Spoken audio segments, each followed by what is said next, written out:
وهو السميع العليم قل أغير الله أتخذ وليا فاطر السماوات والأرض. Artinya, kata sunnah merupakan kata yang paling familiar di dalam kehidupan para pencari ilmu hari ini.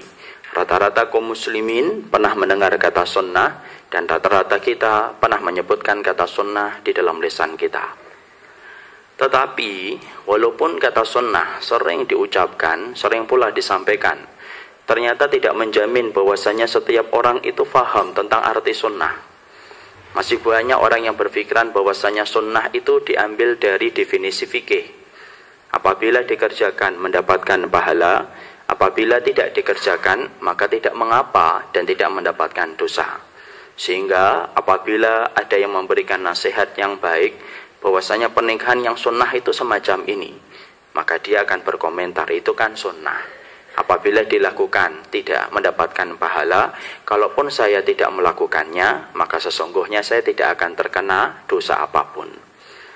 Padahal pengertian yang tadi dimiliki oleh sebagian orang ketika mengatakan bahwasanya sunnah apabila dikerjakan mendapatkan pahala, ditinggalkan tidak apa-apa. Betul, itu salah satu definisi sunnah, tapi bukan definisi secara akidah, itu definisi secara fikih.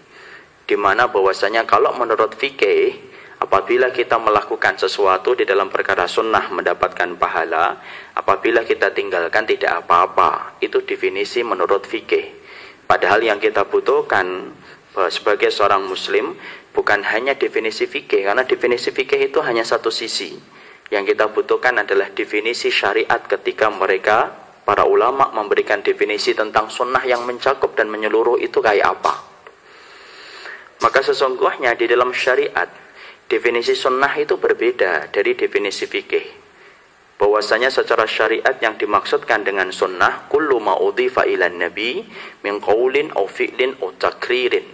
Sesungguhnya yang dimaksudkan dengan sunnah dalam definisi syariat yang utuh, yang menyeluruh adalah segala sesuatu yang bersandar kepada Nabi, dari ucapan-ucapan yang beliau sampaikan, dari perbuatan yang beliau kerjakan, dan ketetapan yang beliau sampaikan.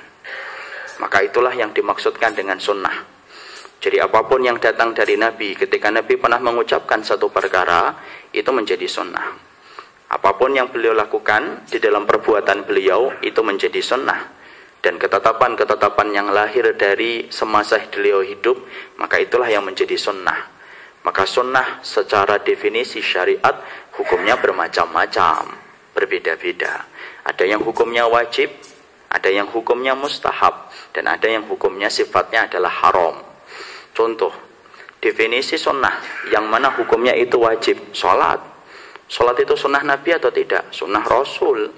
Karena Nabi mengatakan, "Shollu kama ra'aitumuni usolli."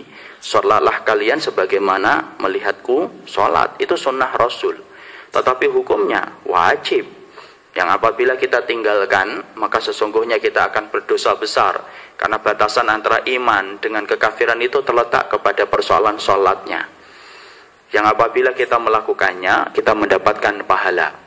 Maka itu termasuk di antara contoh sunnah itu hukumnya wajib. Bahwasanya sholat itu adalah sunnah Nabi, tetapi sesungguhnya itu hukumnya wajib.